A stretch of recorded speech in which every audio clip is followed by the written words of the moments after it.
Hello friends, কেমন আছো তোমরা সবাই? আশা করি সবাই অনেক ভালো আছো। তোমাদের কাছে নতুন একটি ক্লাস নিয়ে আবার হাজির হলাম।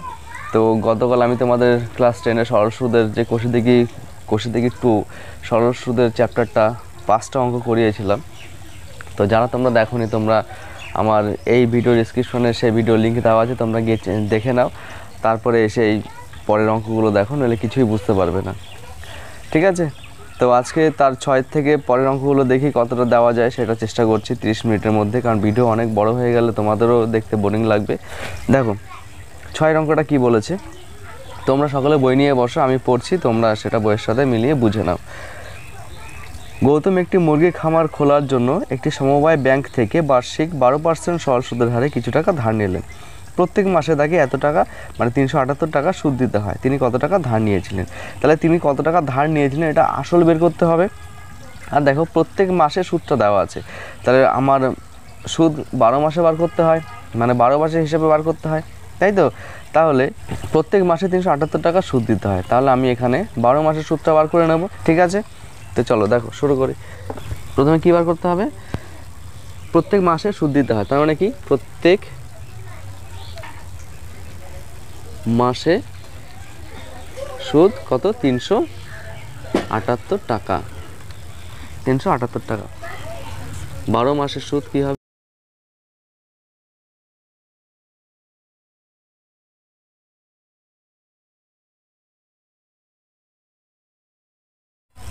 তারপর দেখো, তাহলে 12 মাসের সুদ আমরা পেয়ে গেলাম 4536 টাকা। আমার বার্ষিক সরল সুদের হার কত? বার্ষিক সুদের হার কত বলেছে? 12%। আমাকে আসল বার করতে হবে, তাহলে লিখি ধরি আসল পি টাকা। তোমরা পি টাকাও ধরতে পারো, এক্স টাকাও ধরতে পারো, কোনো অসুবিধা নেই। কেমন? আর এখানে সময় কত দেওয়া? সময় আমরা 1 বছরে বার করেছি, তাই আমরা 1 বছর ধরি। সুতরাং সুদ, দেখো একটা সুদ তো এটা দিয়ে আছে, আমি আসল পি ধরে সুদ বার করব। কি? পি টি হচ্ছে 1, আর হচ্ছে 12/100 টাকা। বোঝা গেছে? আর এই সুদটাই হচ্ছে তোমার এই টাকাটা। তাহলে শর্ত অনুসারেও লিখতে পারো বা লিখেও শুরু করতে পারো।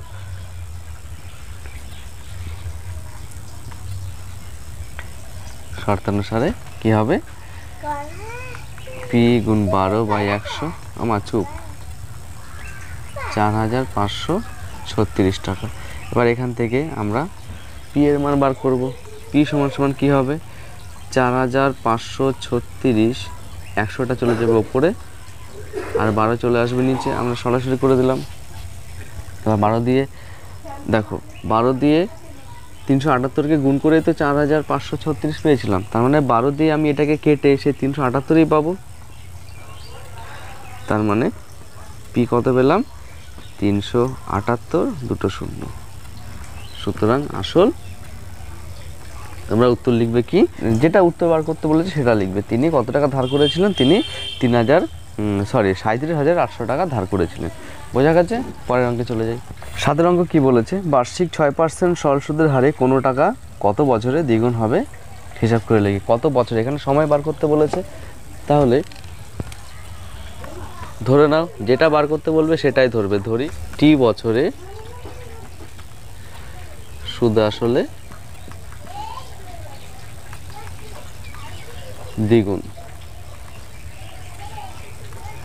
দ্বিগুণ হবে। ঠিক আছে? টি বছরে আমি তাহলে সময় কত পেলাম? টি বছর। কেমন? আচ্ছা, বলেছে সুদে আসলে দ্বিগুণ হবে, মানে একটা টাকা আমি জমা করলাম, সেই টাকাটা টি বছর পরে দ্বিগুণ হয়ে যাবে। তাহলে আবারও ধরি আসল কত? পি টাকা। আসল পি টাকা। সুদ আসল কত হচ্ছে? সুদ আসল যেহেতু বলেছে দ্বিগুণ হবে, তাহলে কি হবে? 2 গুণ পি, মানে 2p টাকা। 2p টাকা। দেখো সুদ আসল যদি 2p হয়, আসল যদি p হয়, তাহলে সুদ কত হবে? সুদ আসল থেকে আসল বিয়োগ করলে আমি সুদ পেয়ে যাব। আমরা জানি কি সুদ আসল, সুদ যোগ আসল মিলে সুদ আসল হয়। তাহলে সুদ আসল থেকে যদি আমি আসল বিয়োগ করে দিই তাহলে আমি সুদ পেয়ে যাব। তাহলে সুদ কত পেলাম দেখো, পি টাকা। দেখো আসলে পি টাকা, সুদও আমার পি টাকা। এবার আমি কী বার করব, সুতরাং সুদ কী হবে, পি টি কত, সময় কত টি, আর কত এখানে, ও এখানে আরেকটা লিখতে হবে কি আর, মানে বার্ষিক সুদের হার কত, আর হচ্ছে 6%, তার মানে পি টি আর বাই 100। ঠিক আছে। আর এই সুদটাই আমি কত পেলাম, পি টাকা। কেমন, তাহলে এই সুদই কত বেরিয়েছে, পি টাকা। তাহলে পি সমান সমান পি টি আর বাই, আর কত এখানে, আর হচ্ছে 6, তাহলে আর হচ্ছে এখানে 600। কিসের মান বার করবো আমরা, টি এর মান বার করবো। দেখো এই পাশেও পি, এই পাশেও পি, পি পি কেটে যায়, একই পাশে আছে তাই, মানে এই পাশেও পি, এই পাশেও পি, পি পি কেটে গেল। এইভাবে না বুঝতে পারলে আমি এইভাবে দেখাচ্ছি। দেখো আমি টি এর মান বার করব, তাহলে এই পাশে ছিল কত পি, আর এই পাশে নিচে ছিল 100, তার মানে ওপরে চলে যাবে 100, আর ওপরে আছে 60, মানে টি টি এর মান তো বার করবো, তাহলে ওপরে আছে 6, তার মানে এই পাশে আসলে ডিভাইডেড হয়ে যাবে। ঠিক আছে। আর পি আছে ওপরে, পিটাও এই পাশে আসলে নিচে চলে আসবে, আর এই পিটা এইটা, বোঝা গেছে। তাহলে দেখো এই পি কেটে গেল, তার মানে কি পেলাম, বা টি মানে 100/6, 100কে 6 দিয়ে ভাগ করো, কত হবে, 6 কে 6 40, 6 6 36, কত হবে 4, কাটো 2 দুগুণে 4, 3 দুগুণে 6, মানে 16/2/3, 16/2/3 বছর। এবার উত্তর লিখবে 16/2/3 বছরে কোনো টাকা সুদ আসলে দ্বিগুণ হবে। বোঝা গেছে। চলো পরের অঙ্কে চলে যাই। 8 অঙ্কটা দেখো, মান্নান মিয়া কিছু টাকা ধার করা 6 বছর পরে দেখলেন দেয় সরল সুদের পরিমাণ আসলের 3/8 অংশ হয়ে গেছে। মানে সরল সুদের পরিমাণ, সুদের পরিমাণ কিন্তু সুদ আসল বলেনি, সুদের পরিমাণ আসলের 3/8 অংশ হয়ে গেছে। ঠিক আছে। বার্ষিক শতকরা সরল সুদের হার কত ছিল নির্ণয় করি। তাহলে দেখো কিছু পরিমাণ টাকা সে রেখেছে, 6 বছর হয়ে গেছে। 6 বছর হয়ে যাওয়ার পরে সে দেখলো আসল যে পরিমাণ রেখেছিল সুদ, সেই আসলের 3/8 অংশ হয়ে গেছে। কেমন, তাহলে এখানে আমি দুটো জিনিস ধরতে হবে। ধরি আসল পি টাকা, ঠিক আছে। আচ্ছা তুমি এক্স ধরেও ধরতে পারো, পি ধরেও ধরতে পারো, কোনো অসুবিধা নেই। আসল যদি পি টাকা হয় তাহলে সুদ কত হবে, আসলের 3/8, তার মানে পি এর 3/8 অংশ। ঠিক আছে, তাহলে সুদ পেয়ে গেলাম। আর বলেছে বার্ষিক শতকরা সরল সুদের হার কত, আমরা আরও ধরতে হবে বার্ষিক শতকরা সরল সুদের হার R%/X%। ঠিক আছে, চলো ধরি আসল পি টাকা, লিখবে 6 বছর পর সুদ আসলের 3/8 অংশ হয়। সুতরাং সুদ কি হবে, পি হচ্ছে আসল, এর 3/8 অংশ, তার মানে কত হয়ে গেল 3p/8 টাকা। ঠিক আছে, সময় কত পেলাম 6 বছর। এখানে আরেকটা ধরতে হবে, আরো ধরি বার্ষিক সরল সুদের হার R%। সুতরাং সুদ বার করো। আচ্ছা এইভাবে যে সুদ বেরোলো, আমি এরকম ধরে যেটা সুদ হয় সেটা আমি বার করব, তারপর শর্ত অনুসারে করে সমান করব। ঠিক আছে, সুদ কত হবে হিসাব করো। পি হচ্ছে পি কত, আসল পি ধরেছি, টি কত 6 বছর, আর কত আরই আছে পিটি R/100। সুতরাং দিয়ে লিখতে পারো, বা সুদ কত, বা শর্ত অনুসারেও লিখতে পারো। শর্তানুসারে সুদ কত পেয়েছিলাম 3p/8 সমান p6r/100। দেখো এই পাশে পি কেটে গেল। এবার আর এর মান বার করব। আর সমান কি পাবে, এই পাশে 8টা এই পাশে আছে, তার মানে পুরো এই পাশটাকে আমি এই পাশে ধরে নিলেও কোনো অসুবিধা নেই। ঠিক আছে, তাহলে আর সমান এই পাশে আছে কত 3/8। এবার একটা করে সরাও, 100 আছে নিচে, তার মানে এই পাশে আসলে হয়ে যাবে ওপরে। 6 আছে ওপরে, নিচে এই পাশে আসলে নিচে হয়ে যাবে। ঠিক আছে, কাটাকুটি করো। 3 দিয়ে 3 দুগুণে 6, 4 দিয়ে 4 দুগুণে 8, 4 পঁচিশে 100। তার মানে ওপরে হলো 25, ওপরে হলো 25, নিচে হলো 4। তার মানে কত হবে? 4 6 24, 6 পূর্ণ 1/4। এটাই হচ্ছে উত্তর। মানে কি ধরেছিলাম? বার্ষিক সরল সুদের হার, মানে এটা আর বেরোলো। তার মানে বার্ষিক সরল সুদের হার কত? আর মানে 6 পূর্ণ 1/4%। বোঝা গেছে? পরের অঙ্ক, 9 অঙ্কটা কি বলেছে? একটি কৃষি সমবায় সমিতি তার সদস্যদের বার্ষিক 4% সরল সুদের হারে কৃষি ঋণ নেয়। 4% সরল সুদের হারে কৃষি ঋণ দেয়, মানে যারা চাষবাস করে তাদেরকে ঋণ দেয়, টাকা দেয় 4% সুদের হারে। কিন্তু ব্যাংক থেকে যদি টাকা ধার করে তাহলে বার্ষিক 7.4% সরল সুদ দিতে হয়। মানে ব্যাংক থেকে যদি টাকা ধার দিই তাহলে 7.4%, তার মানে আমার বেশি টাকা দিতে হবে, বেশি সুদ দিতে হবে। একজন কৃষক কী করলো? যদি ব্যাংক থেকে টাকা ধার না করে সমবায় সমিতির সদস্য হয়ে সমিতি থেকে 5,000 টাকা কৃষি ঋণ নেন, তবে তার বছরে সুদ বাবদ কত টাকা বাঁচবে হিসাব করি। মানে তিনি ব্যাংক থেকে না নিয়ে কৃষি সমবায় সমিতি থেকে যদি টাকাটা নেয়, তাহলে ব্যাংক থেকে নিলে তার টাকা বেশি যেত, সমিতি থেকে যেহেতু সুদ কম দিতে হবে তাহলে টাকাটা কম যাবে, তাহলে কত টাকা বাঁচবে সেটা আমাকে বার করতে হবে। তাহলে দেখো, আমাকে দুটো জিনিস বার করতে হবে। ব্যাংক থেকে টাকা নিলে ওই 5,000 টাকা যদি আমি ব্যাংক থেকে নিতাম, কত টাকা সুদ দিতে হতো সেটা বার করতে হবে। আবার অন্য ক্ষেত্রে সমিতি থেকে 5,000 টাকা নিয়েছি, কত টাকা সুদ দিতে হয়েছে সেটা বার করতে হবে। তারপর দুটো বিয়োগ করলে আমার কত টাকা বাঁচলো সেটা বার হয়ে যাবে। ঠিক আছে, স্টেপ বাই স্টেপ করি চলো। কী হবে? সমিতির ক্ষেত্রে, সমিতির ক্ষেত্রে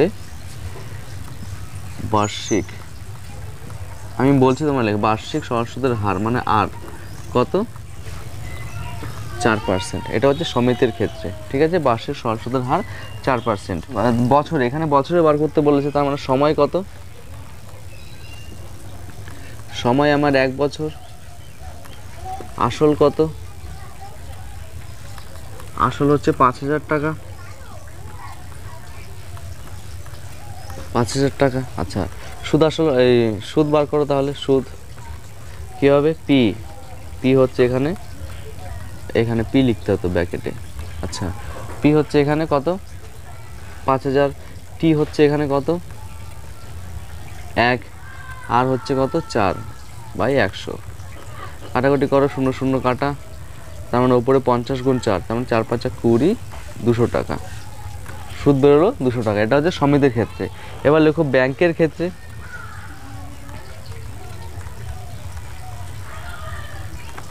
ব্যাংকের ক্ষেত্রে এখানে একইভাবে আসল